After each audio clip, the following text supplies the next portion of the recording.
You may have seen increasingly larger gluten-free sections at your local grocery store and wondered, why is that? You may also be thinking, what even is gluten and why is it important? Well, gluten is a protein found in barley, wheat, and rye, and it basically keeps bread items sticky and delicious. But for people with celiac disease, this protein can cause serious damage to the intestine. So what happens is by consuming that gluten's seen as a foreign invader.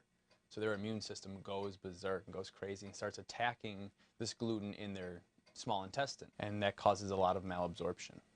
Now, every 1 in 133 have celiac disease, and 50 years ago, gluten intolerance was almost never heard of. There could be many reasons for this, such as our genetic makeup, our environment changing, or even the consumption of genetically modified foods. The book Wheat Belly makes a provocative claim that these modifications to gluten and wheat over time are now taking its toll on our bodies. As time's gone on and there's been agricultural demands to grow more wheat in a smaller amount of space and with, a higher yield, that we've now changed wheat to be something that the human body can't recognize. I asked a ISU student who suffers with celiac disease if she thinks that this theory has validity. Definitely. I mean, just think of, years ago people had never heard of celiac disease and you really didn't have a problem with it.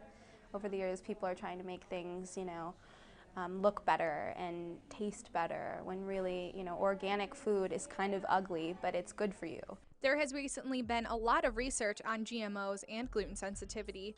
Aria Drexler briefly explains this research and just how GMOs and our health interact. The gluten molecule, when it has been genetically modified, is reacting differently in our gut than the gluten we saw 50 years ago.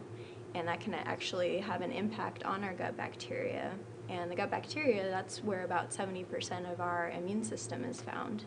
So when you're messing with that, you really start to get more of these autoimmune diseases, the gluten sensitivity. Wheat Belly proposes just one of the many theories of the origin of celiac disease, but much more scientific research is needed before this theory can become a scientific explanation. For TV10 News, I'm Liz Rill.